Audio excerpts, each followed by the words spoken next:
I'll give you the screen. Hello, everyone. Thanks for joining the Food and the Environment section.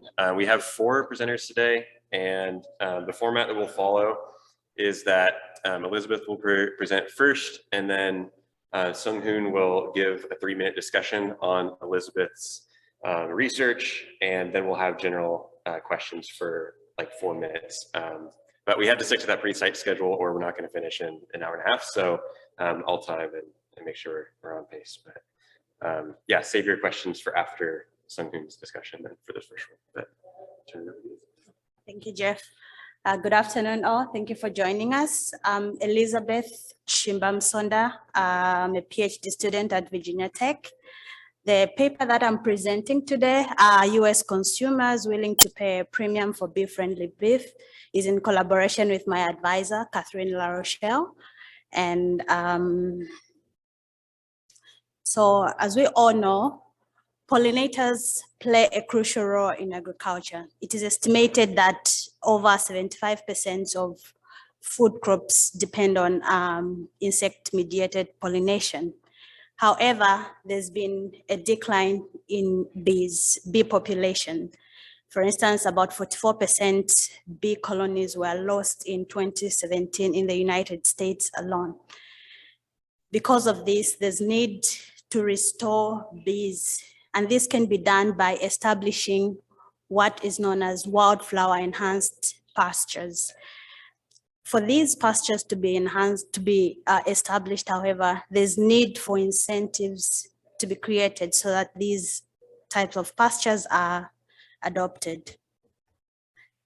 In terms of the literature that looks at willingness to pay of consumers for products that are environmentally friendly, there's a study that shows that consumers are willing to pay for beer that is produced, I think, to reduce water waste, as well as anchovy eco-labels, as well as ornamental plants that are pollinator friendly. In terms of the bee labeling initiative, so currently there are different certification or initiatives that are available to encourage different producers, consumers to adopt or conserve pollinators. For instance, on the left side, you see a picture of a certification called Bee Beta certification. So for this certification, consumers are assured that the products that they consume are bee friendly. And then on the right, you see like the sign for pollinator protection pledges. So for this kind of initiative, people that have got gardens can plant pollinator friendly, can have pollinator friendly gardens. So the research question that this paper addresses is, first of all, are consumers willing to pay a premium for bee-friendly beef? And if so, what is the average willingness to pay for this attribute? And then also, since the consumers are inherently different, is there inherent heterogeneity in consumer willingness to pay? So in terms of the methods, we use a nationwide online choice experiment survey of about 2,162 US beef consumers. So in this study, we have 10 blocks of consumers, and each consumer makes 4 purchasing decisions. And this table here shows the attributes as well as the attribute levels. So there are 5 attributes in total. The first attribute is the production method. So it has got 2 levels, either USDA organic label or no label.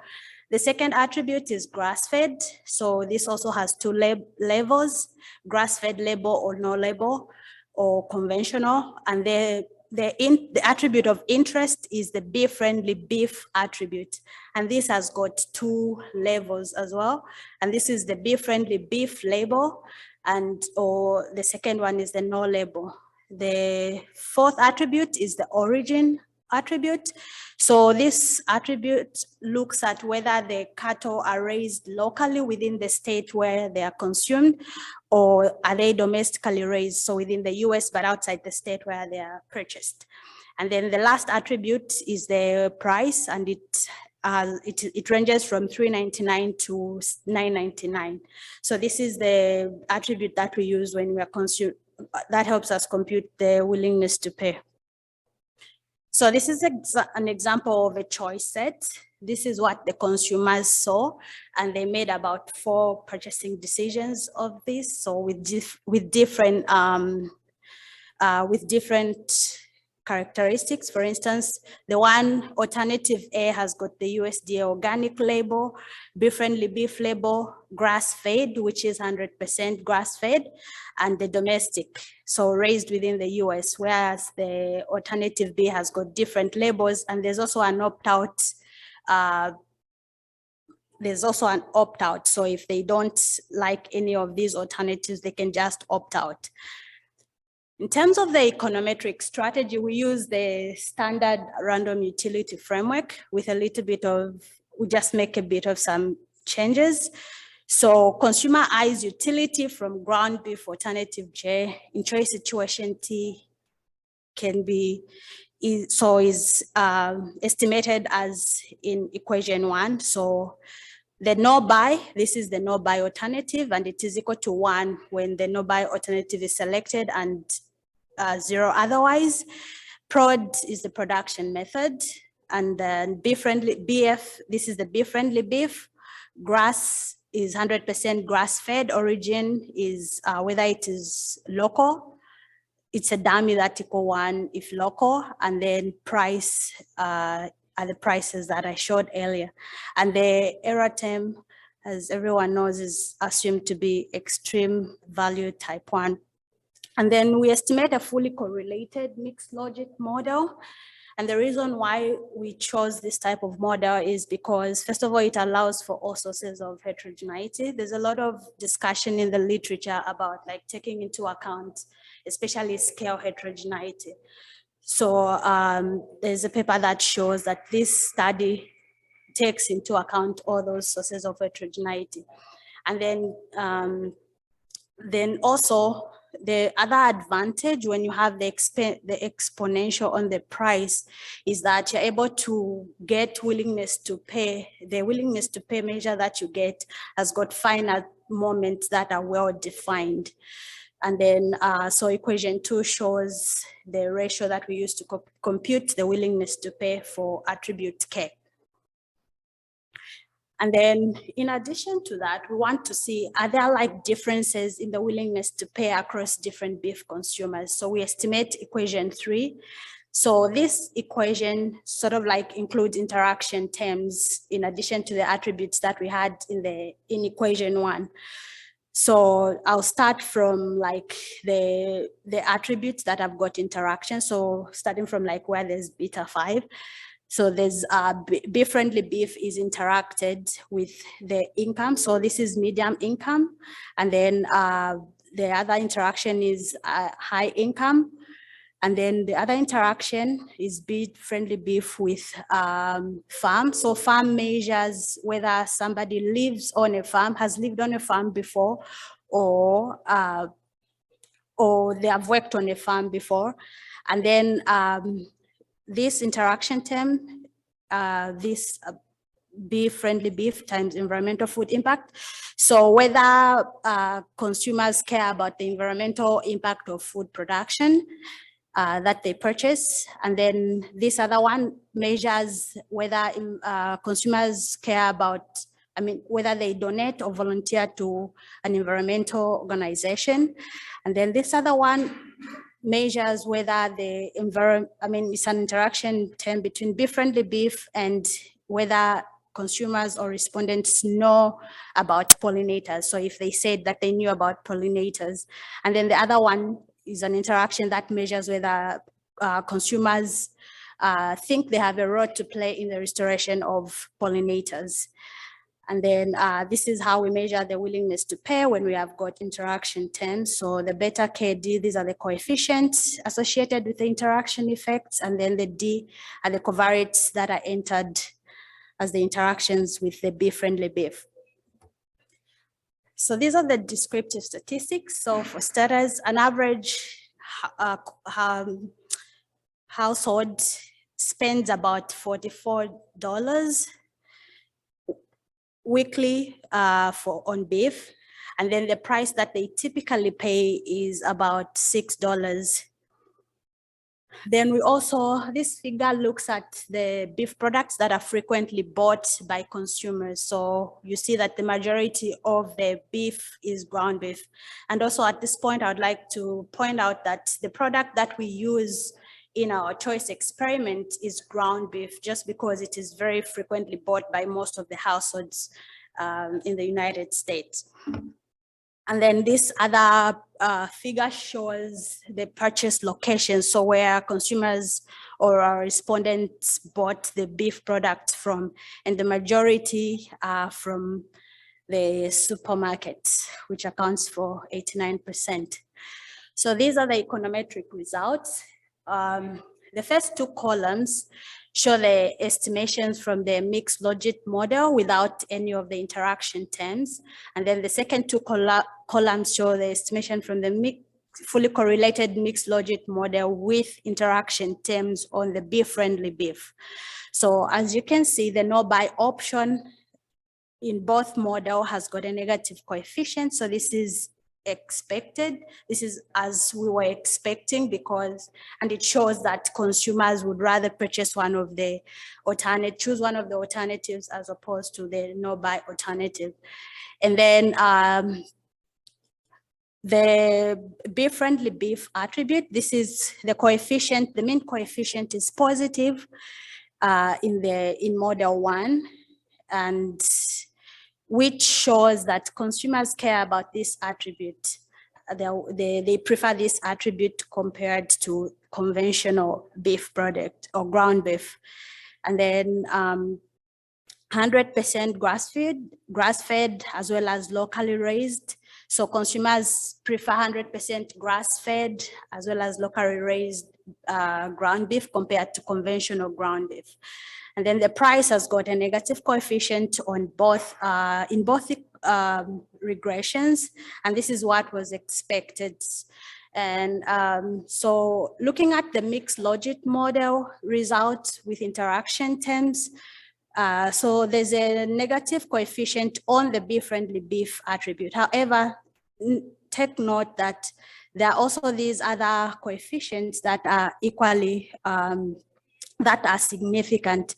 So meaning the overall effect is calculated when you take into account all of these, which I'm going to show just shortly. So these are the estimated or calculated willingness to pay for the attribute. So this is from the first model, the model without interactions. So as you can see, consumers are willing to pay an additional $0.06 for this, for ground beef with beef-friendly beef, for beef-friendly ground beef compared to conventional ground beef. And then for the heterogeneity result, so this table shows the marginal willingness to pay for beef-friendly beef from the model that has got interactions. And the first column is the average. So when you take into account the beef-friendly beef attribute from all of the interaction terms, so this is increased to like $2.36. Yeah, and then so consumers that care about the environmental impact of food production are willing to pay $1.19. So this just shows that there is heterogeneity in the amount that consumers are willing to pay depending on what they care about, whether they donate or volunteer to environmental organization, are knowledgeable about pollinator decline, or think they have a role to play in pollinator restoration. So in conclusion, this paper or this study shows that some US beef consumers would purchase beef-friendly beef if that labeling approach was implemented, and that this could be a potential solution for addressing pollinator decline. Hence, if a market-based third-party voluntary labeling program were implemented, it would work to help restore pollinators. Thank you.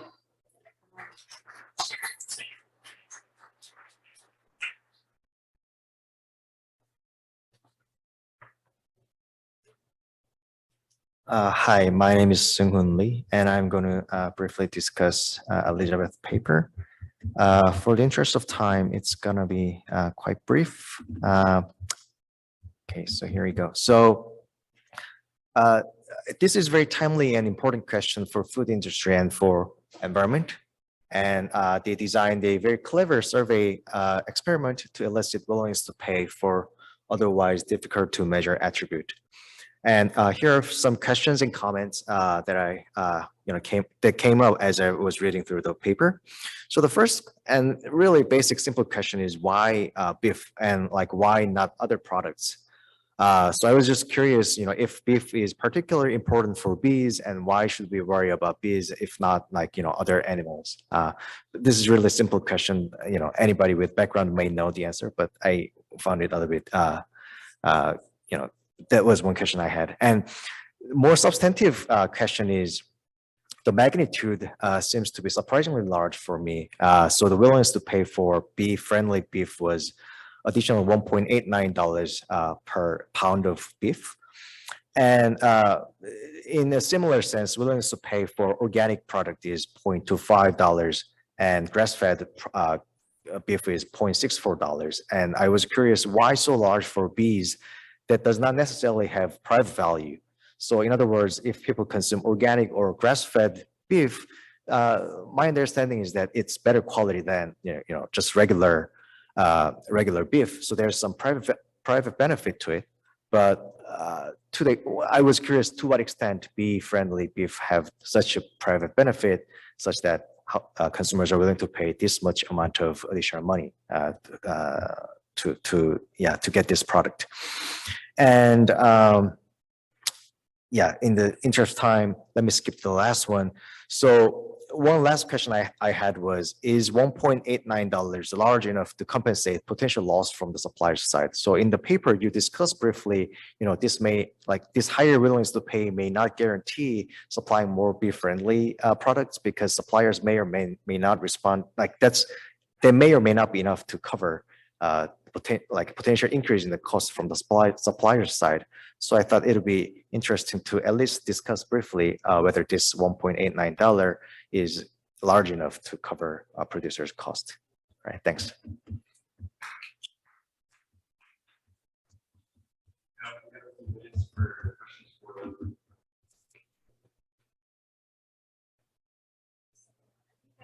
Some questions that were raised.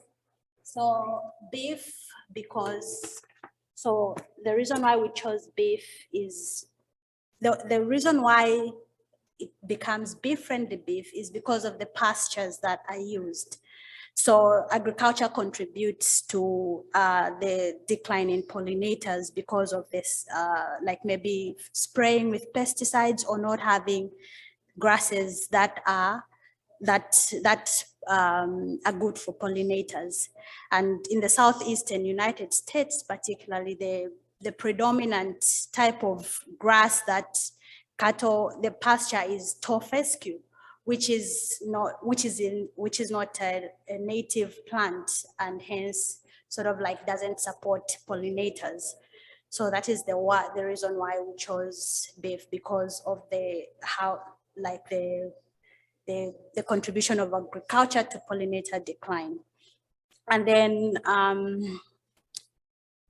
the other question was the estimate on the willingness to pay. So I think I shared an old version of the paper. So the estimate is about $1.06, and it's sort of like comparable to some of the estimates that I found in the literature on not specifically bee-friendly beef, but environmental friendly attributes. And then whether this would be enough to cover sort of like the costs of adopting this. So we are still, my second paper is going to estimate sort of like the budget, sort of like having the budget, how much does it cost to implement this sort of system? So I don't know yet whether this would cover that. So I'll be able to compare after I finish my second paper. Did I miss out anything? Thank you. I think I can. Yes, please. So it seems like your sample, they eat a lot of beef, but I was reading it right, it's about 7 pounds of beef for the household. Like $50.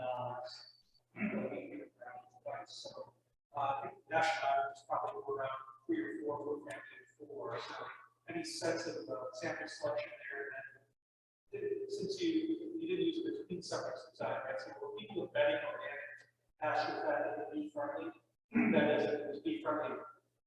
They started assuming, oh, it must also then be grass fed and also organic as well, and maybe nesting those incidentally as part of the response.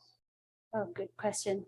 So in terms of like the design, the experimental design, we sort of like tried to make sure that we explained that the attributes are separate.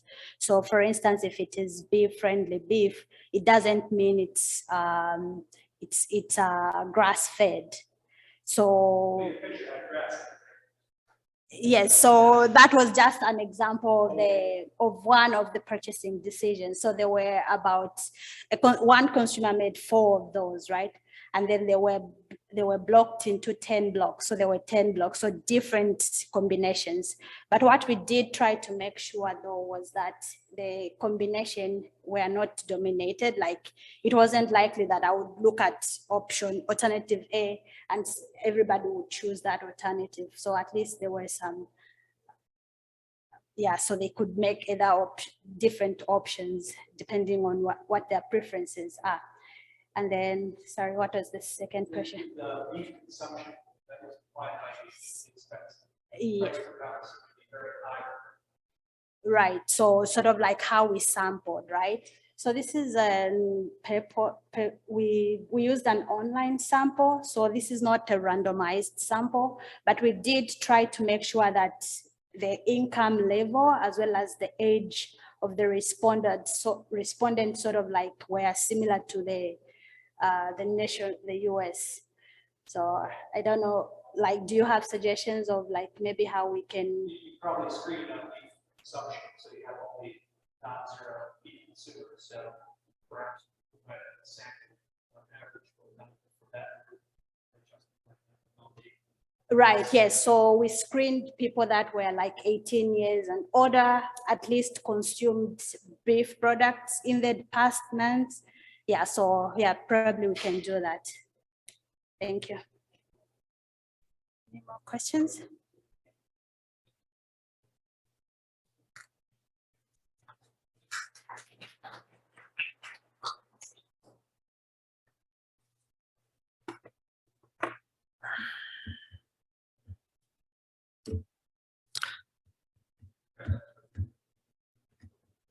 Oh, gotcha.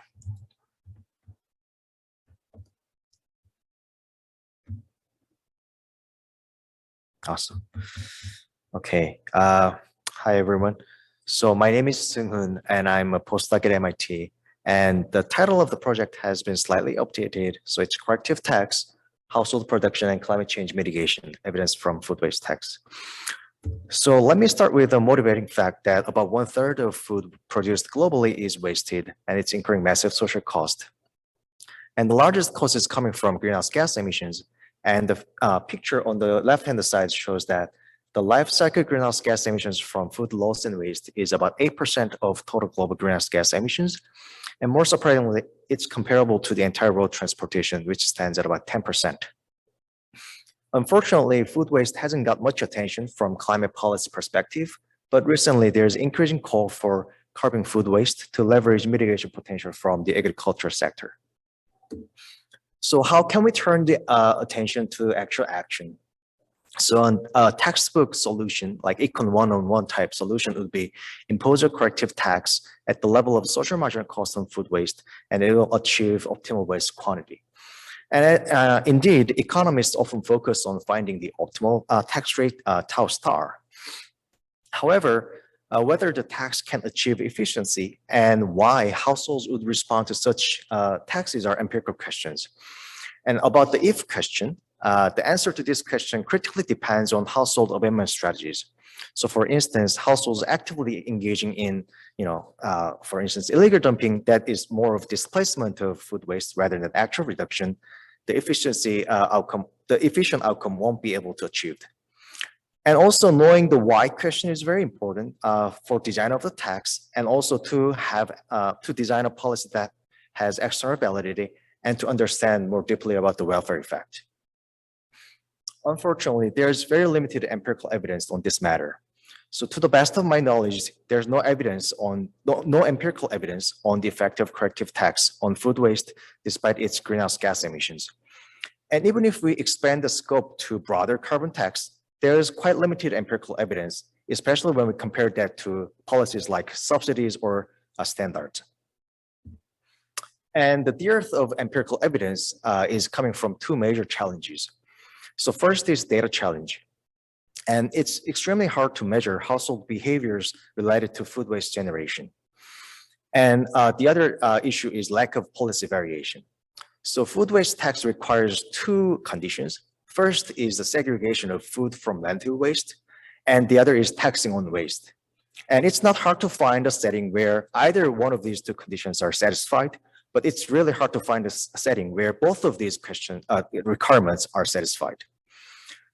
So in this paper, I provide the first large-scale empirical evidence by overcoming these two challenges. So I collect data on household food waste and its determinants, that's namely grocery purchase, time used on food production, and food intake. And I also exploit two waves of unit-based food waste tax implementation in South Korea. So in a nutshell, this paper evaluates the policy effect, uncover mechanism, and discuss greenhouse gas reduction effect. So what are the two waves? So these are coming from unit-based food waste tax mandate by central government of South Korea.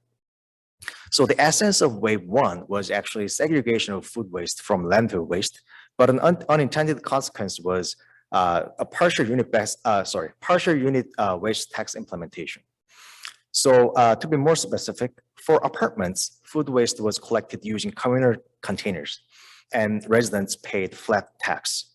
But for other housing types, such as single-family houses, there has been split between official trash bags, which was sold in units, and again, the containers. Again, like people in this regime paid flat fees.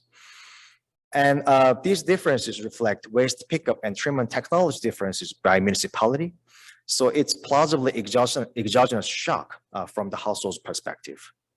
And as a consequence, in 5 out of 16 provinces, over 70% of non-apartment residents were under unit tax, although the tax rate was very small at about $0.01 per kilogram. And in wave two, the central government tried to expand the unit-based food waste tax essentially to everyone in the country. So households excluded from wave one, nearly subject to the unit tax due to this wave two. And this expansion happened through official trash bags, typically for non-apartment residents, or through a smart card system for apartment residents. And in terms of empirical variation, wave one is canonical DIID setting, and wave one variation is used to analyze the impact of tax on time use. And wave two is a staggered rollout of taxation. And this is used to study the other outcome variables. And these two, I had to use these two different waves because the data covers different time period. Okay, so these two pictures actually show how the official bags and smart card systems were working. So the one on the left-hand side is official trash bag, and you have to go to supermarket, for instance, and buy it in advance to dispose your food waste. And of course, these bags were sold in units. So like, one bag was costing, say, $0.1. The more waste you generate, the more tax you had to pay. So it's a unit-based taxation system. And the one on the right-hand side is a smart card system. And you can think of this as a bus card system.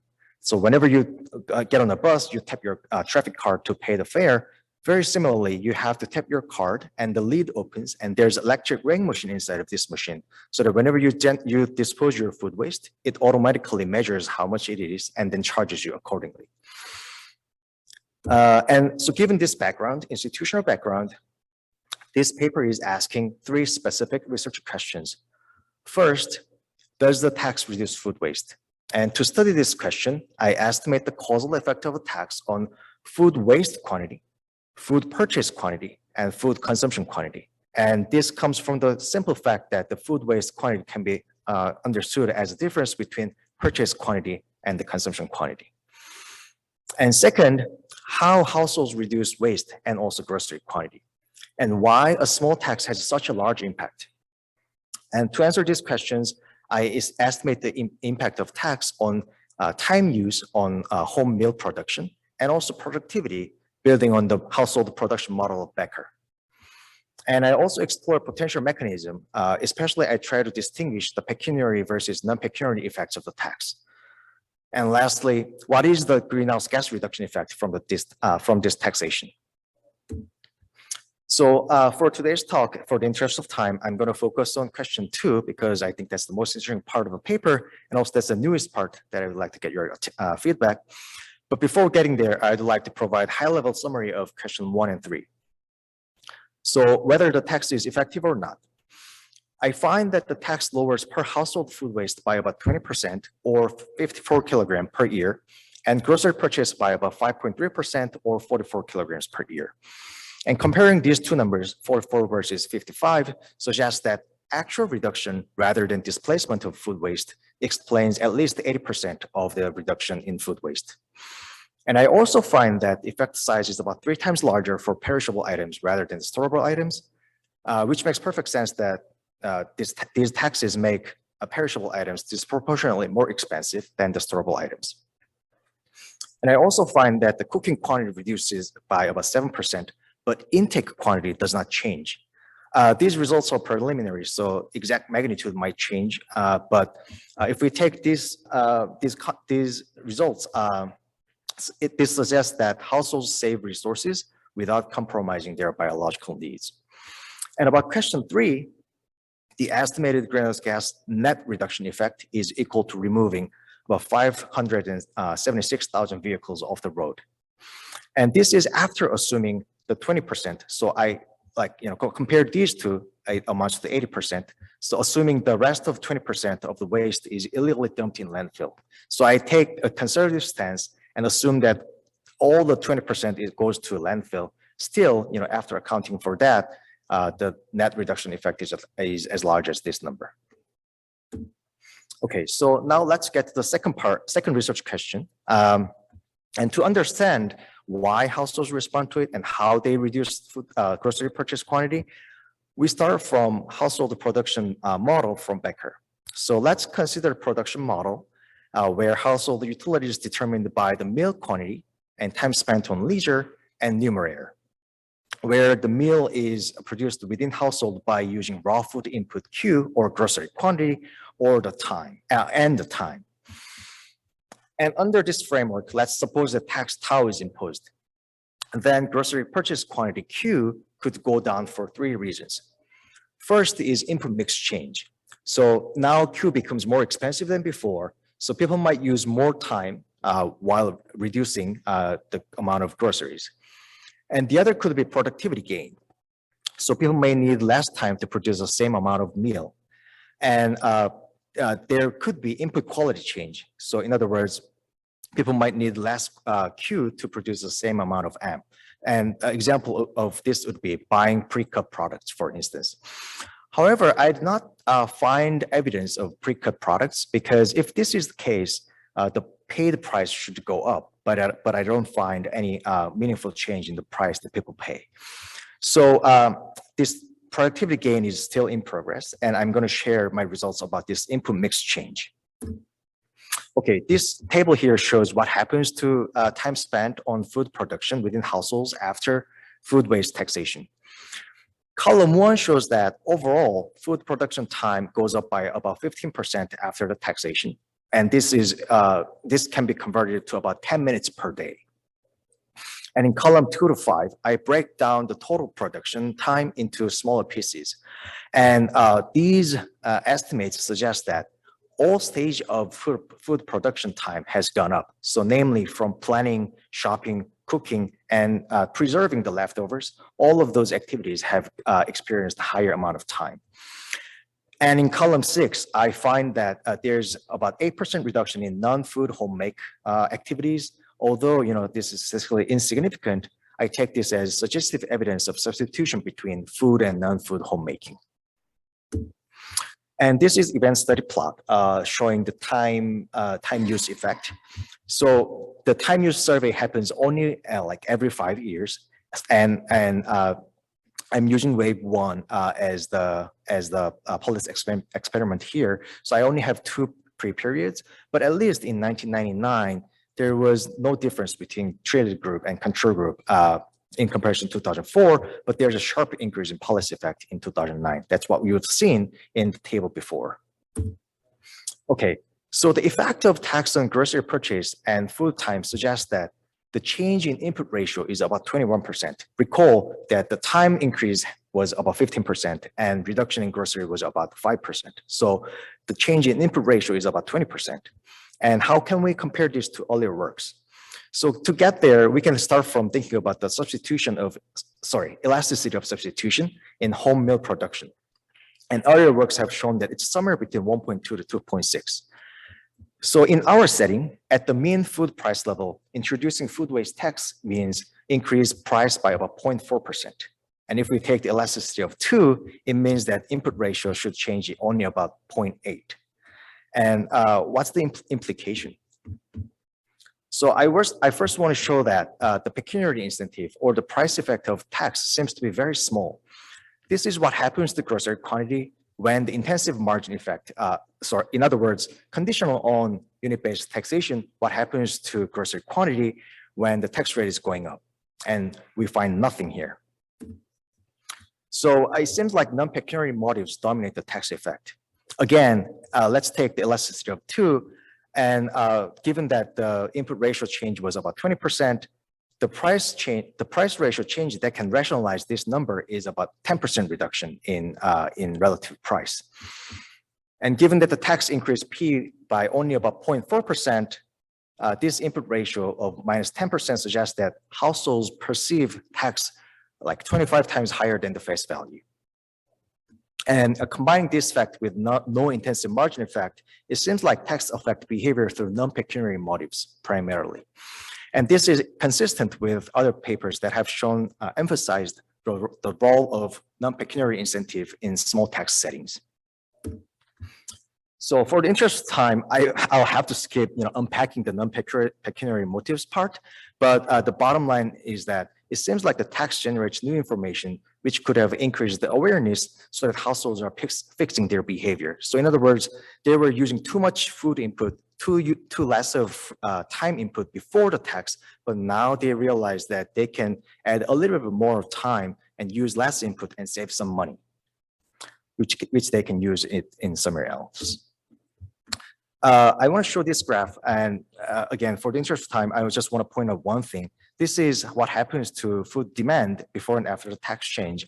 As you can see, the red and green dots are very close to each other, except for this area where price is very low. It seems like the response is happening in the very low price area where households used to buy a lot in the hope that they can save a lot of money, but end up wasting a lot of them. But after taxation, they fix that behavior in that price range. Okay, so let me conclude. So small food waste tax induces substantial change in meal production at home. So households use more time and less grocery. And it seems like the price effect of tax is small and non-pecuniary motives dominate. So what are the policy implications? First, levying a tax is important even if the rate is lower than optimal. And this comes directly from the fact that the intensive margin effect of tax rate is very small. And secondly, food waste tax is a low-hanging fruit in a climate change policy toolbox. It's politically feasible in comparison to other policy tools, and it's relatively cheap to implement that government should pay attention to. Thank you so much for your attention.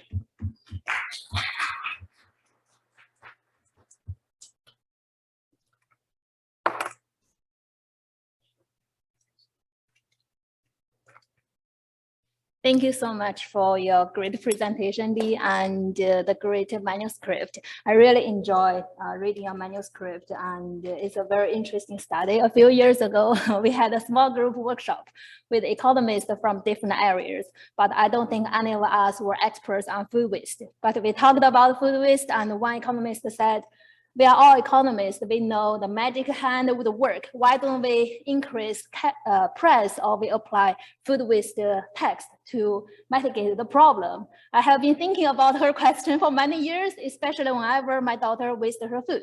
And so that's why I'm very interested to read this paper. And I do have some questions and comments based on the paper. I'm not a Korean, so please correct me if I'm wrong. So first is that I found that there are some studies talking about the structure change about households. So I'm wondering, in your study, you use the household level data. Is it possible the reducing consumption or the reducing purchase was caused by the change of household? And it doesn't mean per capita consumption or per capita food waste were reducing. It's maybe the structure change of households. And there are studies and numbers showing that there are more and more single member households in Korea. And I'm thinking maybe you can find some data to show that maybe 25% of households have 4 members and 5% has 6 members in each year, and adjust this study instead of at the household level. So that's one thing I want to mention. And secondly, I found that there are some studies talking about in Korea, more and more women are joining the workforce. And as a woman, I know when I work, I don't want to cook. So maybe as more and more women are working, they are purchasing less and less from from those grocery stores, and because we don't want to cook. And for me, I even like to eat at the Cornell's dining hall, so I don't need to cook. And so maybe we can have some control variables to capture the change in the societies rather than just focusing on what is going on with those households. Maybe they are working, maybe they have higher technology, more convenient to order rather than cooking. And we know in the past decades, we have a lot of apps which can enable us easily order food rather than cooking at home. And also you have more and more single member households, and it's easier for them to order rather than just cooking for one person. And from our global food dollar study, we found that as the income increase globally, people are expected to eat outside more rather than cooking at home. So maybe the changes over here is also associated with their eating habits, their eating patterns. So maybe there are some things you could consider to control in the model. And let me see. Yes, and also as a housewife, we are also charged by number of bags. And what I did is I just squeeze my trash bag, and so I can put more trash in one bag. And so maybe instead of number of bags, we could consider the quantity in each trash bag. So those are some quick comments I have. Thank you very much for the great presentation.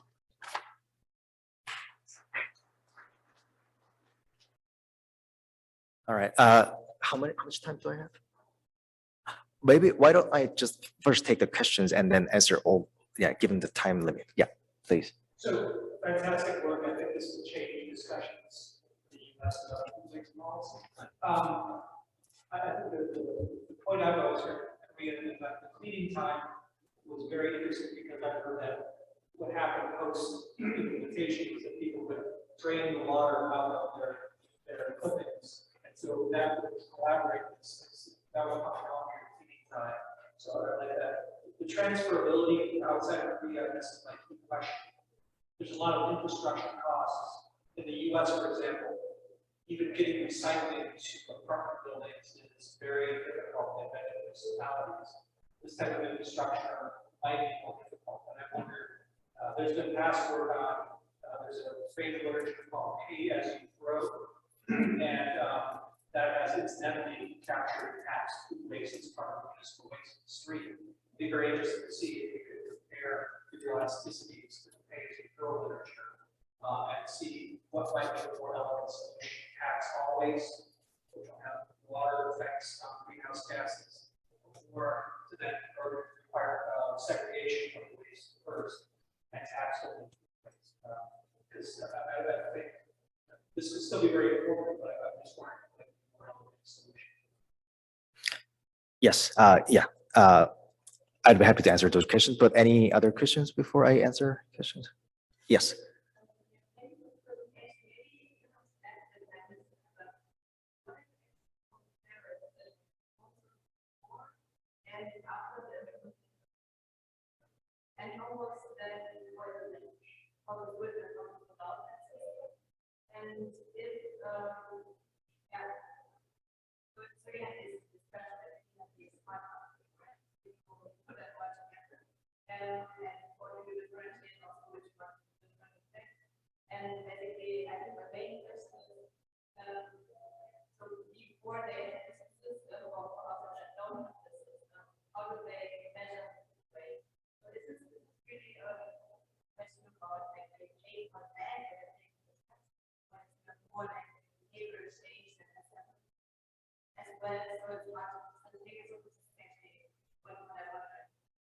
Yeah. Oh, yes.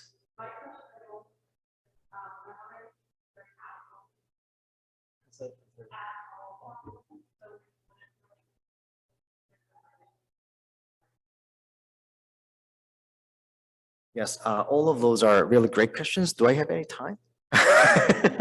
Okay, let me just talk about, well, the very last question. So at-home composting, I think is not very active in South Korea. 'Cause one thing is that we don't have backyard. So it's kind of hard to do that. But even if that's happening, recall that I consider the 20% not explained by reduction in grocery purchase as, illegal dumping and landfill. And at-home composting is, obviously way better measure to deal with food waste than sending it to illegal dumping and landfill site. So that really matters when it comes to calculating the benefit of this policy. And when at-home composting is happening, very frequently in South Korea setting, then that will increase actually the, net greenhouse gas reduction effect of this policy. Right, thanks.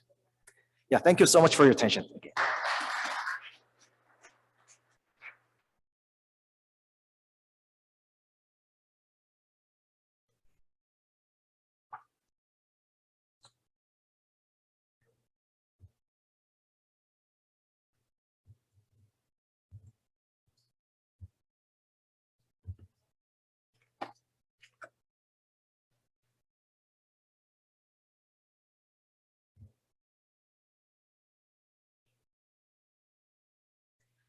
Hello, everyone. My name is Jing Yi, and I'm a research associate at Cornell University's Dyson School of Applied Economics and Management. And today I'm here to share our group's recent research, which is assessing the carbon footprint of fresh produce assembly and distribution in the US. So this is a teamwork. I'm just here to present. The credit goes to our team, which includes Frank, Quentin, Miguel, Jersey, and I'm just a part of this team. So next, let me see.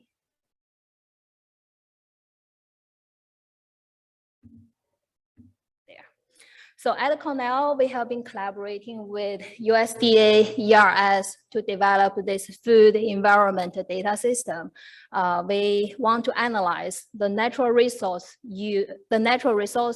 to make and market the products to satisfy the domestic food consumption.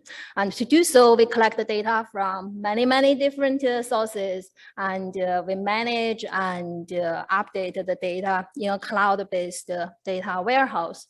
We periodically update the source data, and we did a lot of computations to maintain this data warehouse. And we develop model-generated data system to quantify the natural resources used by the US food system. And based on this comprehensive data warehouse, we develop online data tools, and we also develop research applications such as this one. I just learned from this study that Olin from the food waste, it accounts for 8.2% of greenhouse gas emissions. And the whole food consumption is responsible for about 1/4 of overall greenhouse gas emissions in the world. So it's important to analyze and to see how we can mitigate the greenhouse gas emissions related to the food system. And many attentions have been paid to the two ends of the food systems, either the producers or the consumers, but very limited attentions are paid to analyze what is going on between producers and consumers. And with FEDS, we usually focus on the whole food system from producer to consumer. And in this study, we focus on the transportation part. More specifically, in this one, they evaluate fresh produce greenhouse gas emissions associated with optimal produce aggregation and distribution. They explore possible ways to reduce transportation footprint. And for this specific research, it uses data and model resources from this ongoing big integrated PASS-MP model, which integrate production, assembly, shipments, and seasonal marketing of produce. So stay tuned, more exciting research findings will come hopefully soon. And in this model, instead of using existing hub locations to measure the greenhouse gas emissions, we use two-stage approaches to evaluate the optimal hub locations and the optimal transportation strategies to evaluate the greenhouse gas emissions. So with this model, at the first stage, we minimize economic costs, which including the fixed costs of setting up hubs, the variable costs, and the transportation costs. And from the first stage, we have about 2,000 optimal hub locations with different sizes. And we also have the minimized cost with the optimal solution. And in the second stage, the objective function is to minimize the overall transportation distance. We assume there is a linear relationship between distance and the greenhouse gas emissions. So if we can reduce the transportation distance at this stage, we can minimize the greenhouse gas emissions related to the food system, to the food transportation, assembly, and distribution. And both models are subjected to conditions such as market clearance, economies of scales of hubs, and we also have category segregation. I will touch base on the next slides. So based on the model structures, we have those first stage, second stage models, and we estimated the optimal solutions with the data I'm going to cover. So you can imagine the computational complexity with this optimization system. So to reduce the computational complexity and to improve the efficiency, we grouped 50 commodities into 11 groups. We collected 152 hub information in the US. And from those 182 hub information, we are able to have the operating costs, the fixed costs, and some other information related to hubs in different locations with different sizes. So Frank did this regression to figure out the parameters for fixed costs and variable costs to set up different hubs. In this study, we group hubs to 4 different types. They are small hubs, which takes less financial resources to build up, but the variable costs are high. But we can also build up large hubs. The variable cost is lower, but the fixed cost is high for those big hubs. We also have production, imports, exports data at the county level. With this FEDS data system, we spent a lot of time to impute those missing and suppressed data points. And as we know as economists, in those publicly available data, there are a lot of suppressions and missings, and we did a lot of computations to impute those missing points. And so data here are enhanced already. To estimate the demand, we have regional population information and average consumption information. That's how we estimated the overall demand at a regional level. And we also consider the shrinkage. So based on those source data, we developed a shrinkage coefficient. The longer distance, the more shrinkage. And we also have different track rate information. So this is developed by our team for different fruits and vegetables, because different commodities require different environment for transportation. And based on the source data, we developed the different track rates for different categories. So here is the basic results we have after having those simulation results, the optimization results. We know how fruits and vegetables are shipped from producers to food hub, and then how they are transferred from hub to consumers, which is the second map on the right. And with this optimization system, we are able to develop different scenarios. And here is an example of those scenarios. We developed 10 scenarios to see how we can mitigate greenhouse gas emissions. And in previous situation, we tried to find the optimal solution. And in this situation, in this case, we want to apply some constraints. What if we want to reduce greenhouse gas emissions by 1% or by 8%, etc.? So there are 10 scenarios here, and we want to see the associated economic costs, because whenever we want to reduce the transportation distance, we have to have more hubs created, and it costs financial resources to create those hubs. That's why there is a trade-off between the food miles and the economic costs. Again, we assume there is a linear relationship between distance and the greenhouse gas emissions. So you can consider the food miles here as a proxy of greenhouse gas emissions. And next, we tried another scenario analysis. What if we want to impose a carbon tax? And with different iterations, we found that on average, it could increase the final prices of products by 2% per pound, but the additional costs change across different food categories. So conclusions, we have more exciting conclusions, but this research is still at the early stage, and I want to make sure I share the robust and consistent conclusions here. We used the integrated two-stage approach to explore the spatial structure of the US fresh produce assembly and distribution system. And our research conclusions are consistent with most of previous studies that short supply chains can avoid unnecessary transport and minimize carbon emissions. So I think that's it. Thank you very much.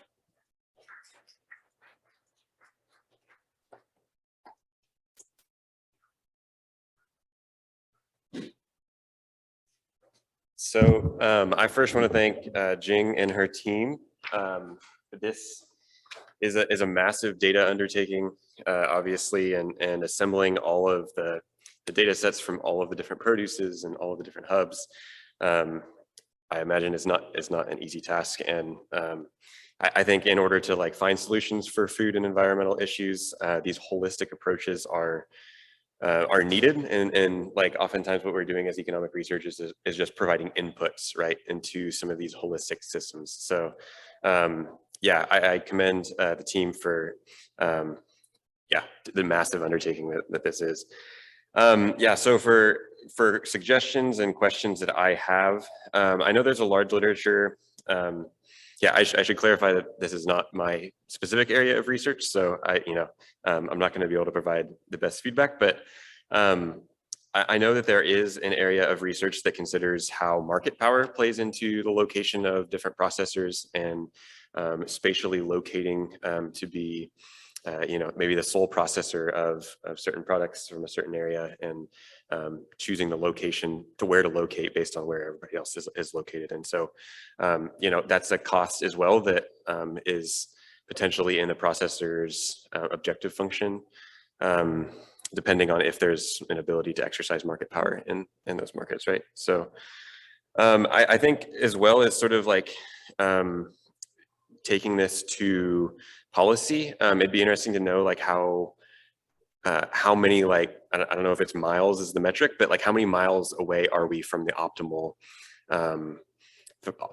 allocation of processing plants for produce. And then the next point is, I think this was in your paper, and so you didn't really get into this point, but I wondered from a production perspective, like, is more dispersed processing systems in the US also then causing cost to production in terms of efficiently growing produce in the most efficient regions, right? So if you're trying to grow produce in the Rocky Mountains or in Kansas, where I'm from, like, that comes at a production cost, and as well then a cost to the consumers for the final dollar that they pay. And what's that trade-off between, you know, carbon footprint dollars versus dollars that are paid for produce. And then lastly, this was a point from the presentation just now. So you frame it as for a percentage point decrease in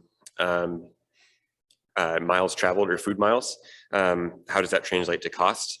And I'm curious if that can be translated into like a dollars per dollar like benefit cost ratio of like how many dollars are we actually gaining by in terms of environmental in terms of environmental reduction of the social cost of carbon. So that's what I have. Thank you, and you can come back up and answer questions.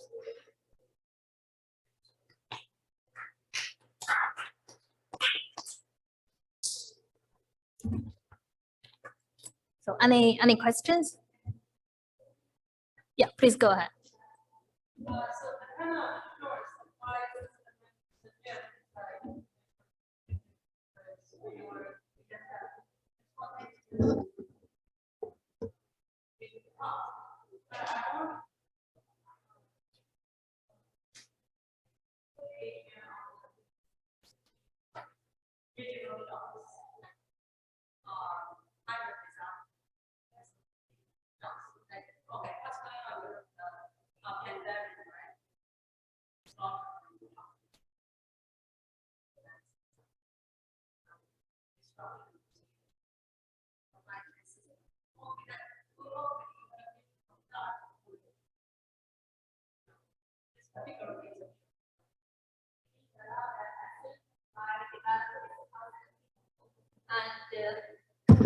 In this past MP model, they include production, shipment, assembly, distribution, and consumption. Because during this COVID, we see situations like you mentioned, and this past MP model will be used to analyze like resilience situations and other problems. But with one model, it's hard to capture the whole system. That's why we want to integrate all those research components, those research modules together to have this past MP system to capture the whole system in the US. Any other questions? Thank you.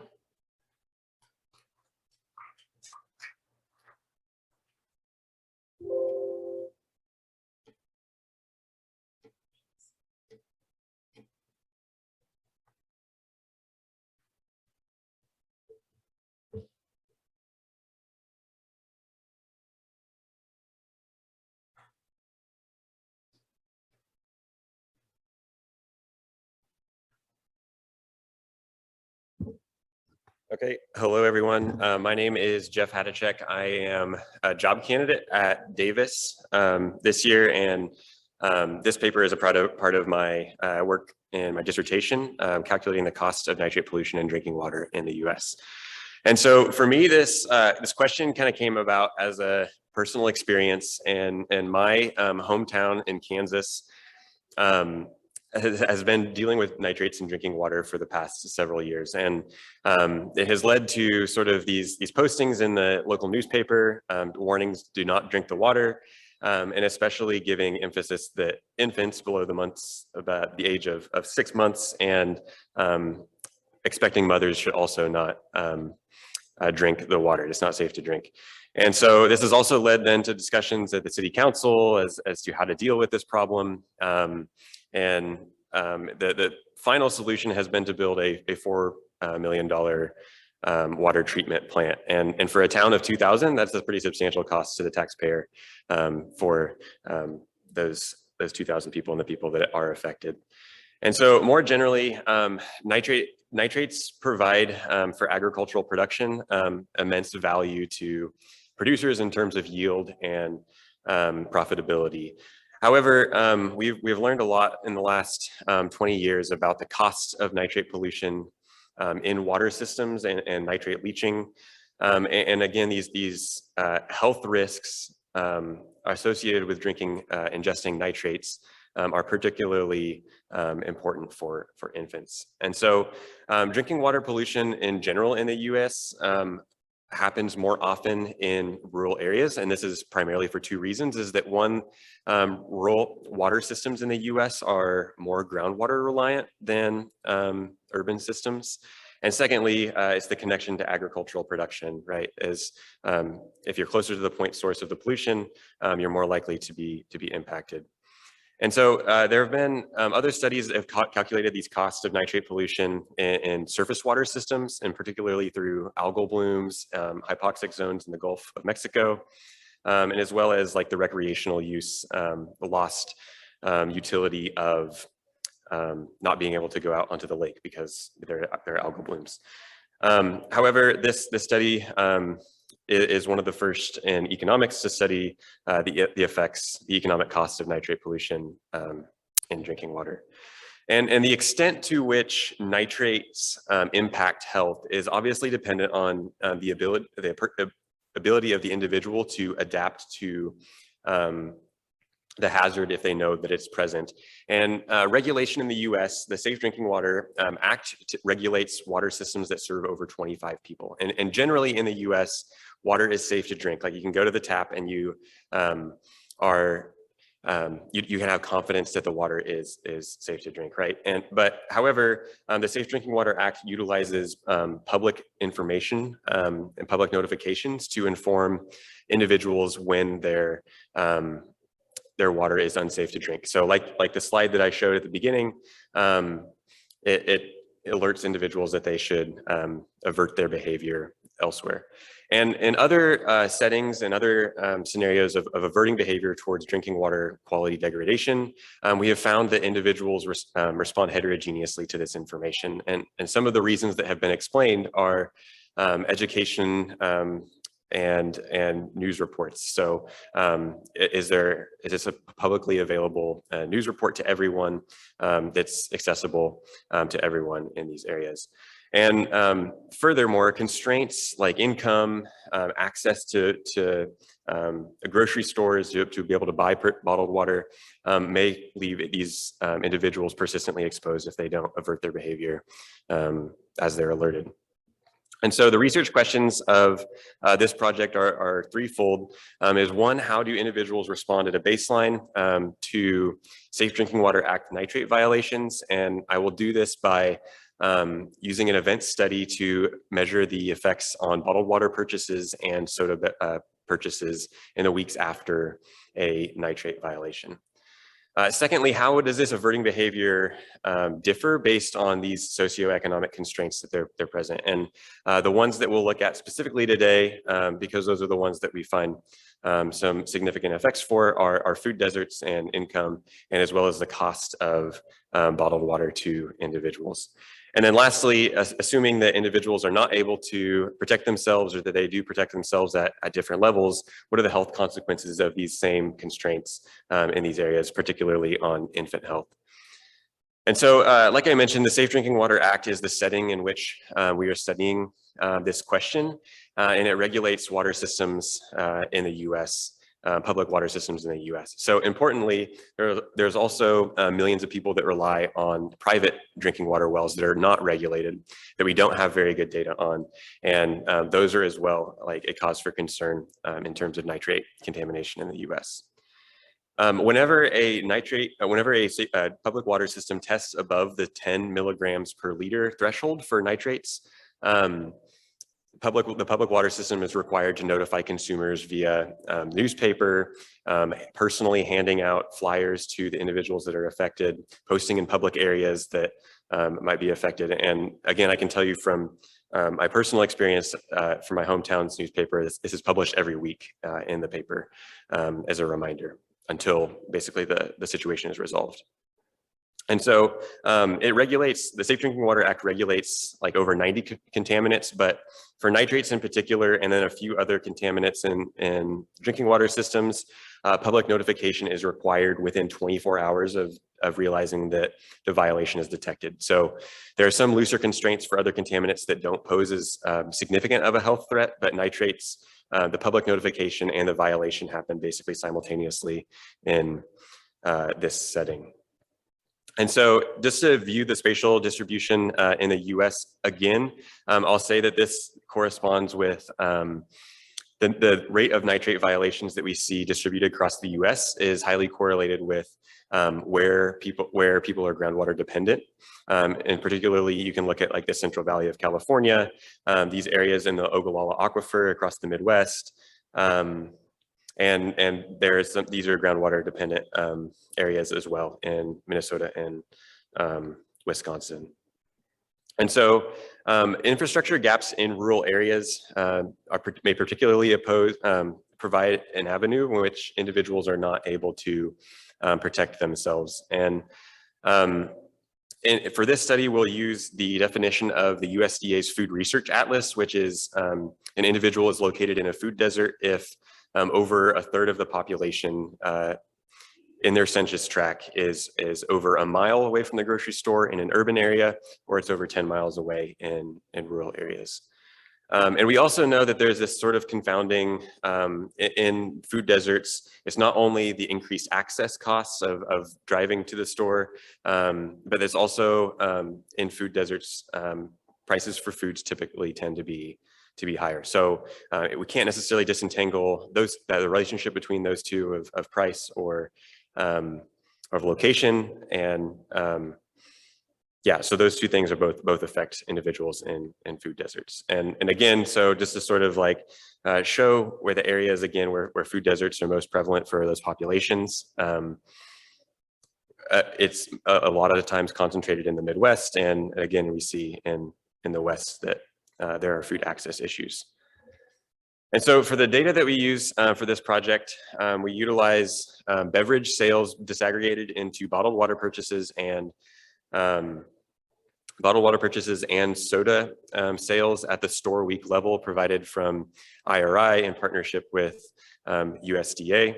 The second, for our outcome variables for health, we use county month infant health statistics from the National Center for Health Statistics from the CDC.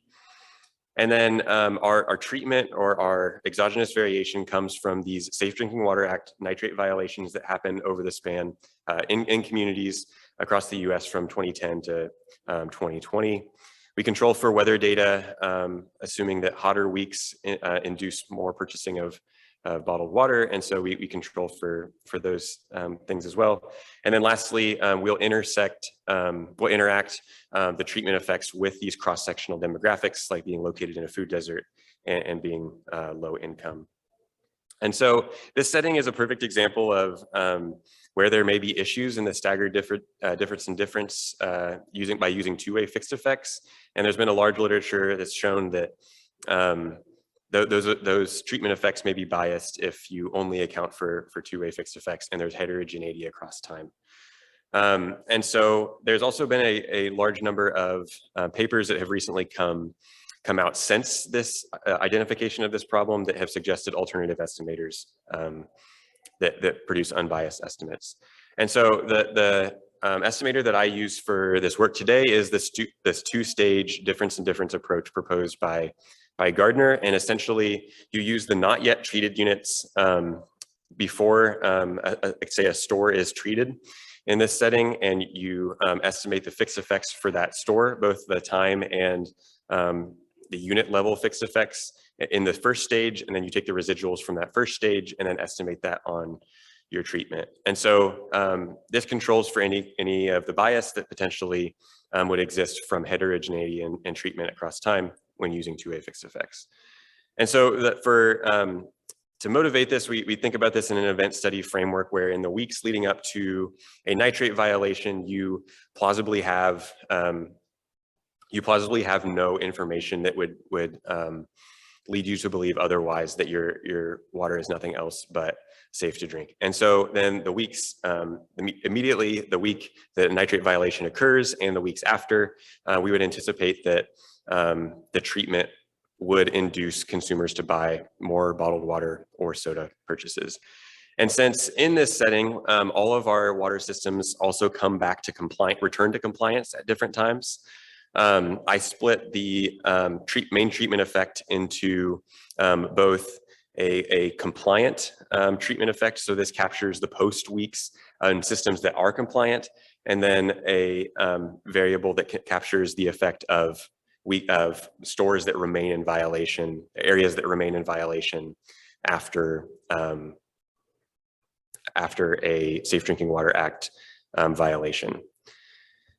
And then the second thing we do is, instead of just observing this as an event study, we sort of roll all of the post weeks up into a single coefficient to give us a single treatment effect, which beta captures. And so in all of these models, we control for week by year fixed effects. We control for store by event fixed effects, which allow for stores to experience multiple events over the same panel and over this panel. And so they can have different intercepts based on which event that they are. And I also include state by year fixed effects to control for any regulatory differences that may be present that in the enforcement of the Safe Drinking Water Act for these populations. And then lastly, since not all individuals in the community may be affected if a public water system is in violation, I multiply the treatment by this percent of population served by the public water system, which gives us, there's also some variation in how many people in the community are affected by these types of violations. And so to present the event study results first, is what we see is, first of all, that the pre-violation weeks satisfy the parallel trends assumption that we typically want to see in an event study framework. And we dropped 3 weeks prior to, the 3 weeks prior to a treatment is our baseline week. And then in the weeks after a violation, gradually building up, more bottled water is purchased in these communities over time. And it's interesting that we don't see the immediate response, right? Like there's in week 0 and week 1, we see statistically insignificant effects. And I have my hypothesis is that's due to the fact that public water systems may provide free water to individuals. I have some sort of case study analysis that suggests that public water systems do that, but I don't have the ability in the data to just discriminate between water systems that provide free water and water systems that don't. And then on average, what this amounts to is that with the full specification is that consumers purchase 18% more bottled water in weeks following during an active violation than weeks that are in the control. And again, I'll just note that there is bias from the two-way fixed effect in this setting, and estimating with two-way fixed effects would cause us to be attenuated to 0. Similarly, we see the same effect for sugar sweetened beverages or soda. Soda more broadly is the category that's used, and that's up to about 12% in post-violation weeks. And then for the sake of time, just quickly, we see that the heterogeneity that is present in averting behavior is the strongest in food desert locations. Low income areas also experience less bottled water purchases post violation, and as well as higher priced bottled water induces individuals to purchase less water in response to a violation in general. And so we would think that that would amount to, it would manifest itself into infant health impacts. And when you differentiate the effect on infant health in these areas post violation, what we find is that low access areas or food deserts, infant mortality increases by 14% in the post violation weeks compared to access areas with access to easier access to drinking water actually experience a 7% decline in infant mortality, meaning that that information sort of induces a behavior that protects them better from the nitrate violations. And so lastly, and just to conclude, back of the envelope for expenditures on bottled water purchases, this amounts to about $5 million a year that's spent to protect against nitrates, which, considering how much farmers spend on nitrates in the US for agriculture, this is a relatively small portion of that, right? But what we see is that consumers located in these areas spend significantly less on violations, and that spending less on violations is correlated, and it's suggestive that these individuals are not able to protect themselves. And that amounts to 143 additional infant deaths per year based for areas that are affected by nitrate violations and in food deserts. So that is all I have, and I look forward to answering questions.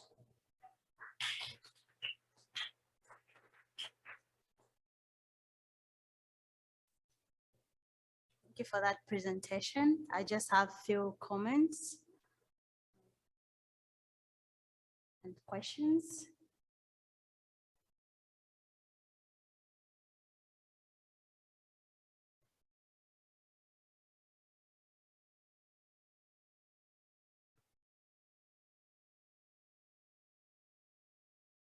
Just go right straight to the questions and comments. So first of all, like, I was wondering, like, does cooking with nitrate contaminated water and drinking nitrate contaminated water impact health the same way? And if it's different, how do you account for that? Or have you thought about that in your estimation? And then also, like, in terms of the adaptation strategies, like in the long run, people might move to other areas. So maybe the frequency of these occurrences might also impact the people that stay in a certain area. So I don't know if you have thought about that. And then in your paper, you also discuss, like, depending on where somebody lives, the information that they get about these contaminations differs, right? For instance, I live in an apartment building. I don't think I get some of this information. So is it that some of these people are not able to respond or adapt because they do not have access, or they don't just get this information? And how does this impact the estimates that you have? Okay.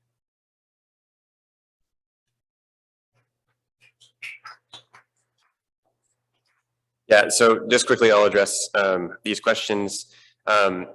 This was in the presentation, and I won't pull it back up, but yeah, in the notifications, it says specifically that you should not boil nitrates, and that doesn't kill the contaminant in the same way that if it was a bacterial contamination, it might. And in fact, it actually could make it worse, because if you boil the water, it causes the water to evaporate, meaning that the nitrates are more concentrated. And so, yeah, there's, yeah, you should, by cooking with nitrates with contaminated water, it's theoretically the same way of ingesting excess levels of nitrates. Yeah, and then sort of similarly, your point about long-term adaptation is a good one. Also, something I don't observe is people's ability to purchase filters or install filters in their home. And again, but I think I can consider that a long-term adaptation response, or in the same way that like moving is. And so, yeah, there's been other papers that have sort of quantified the effects of water quality in general, and people moving to other areas. Like specifically, you can think about like the Flint, Michigan crisis and like what it did to home values there. So yeah, that's certainly something to consider, but in the short run, especially with the event study framework on a week-to-week basis, I sort of am more interested in the short-term response in general. Yeah, and then that's certainly true of whether if it's a homeowner receiving that information or it's a renter, right? That could impact it a lot based on their ability to adapt. And I haven't looked at say this type of neighborhoods or apartments specifically, but that's something to consider for the future. Thanks. Yeah. Any other questions? Yeah.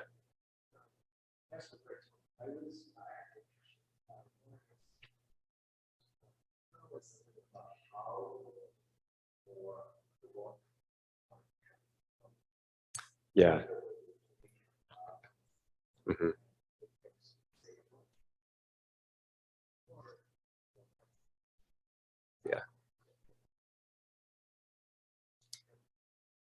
Yeah. Yeah. So this is something that like I've thought a lot about because one, there could be prenatal exposure, right?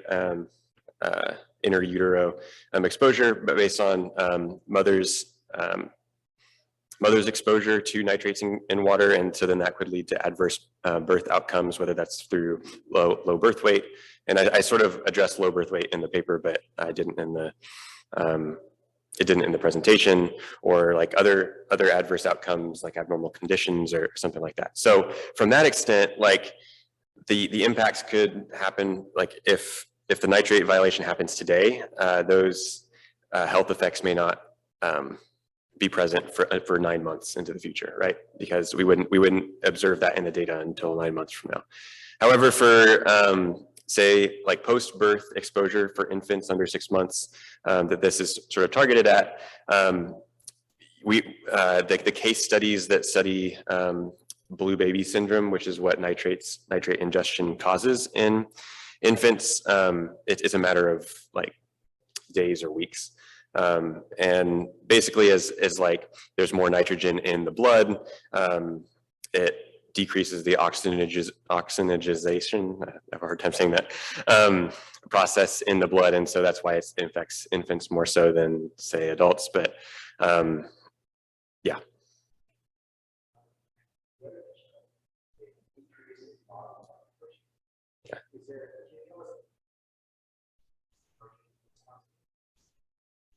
Like whether they were people not buying water at all to buying water. Mm-hmm.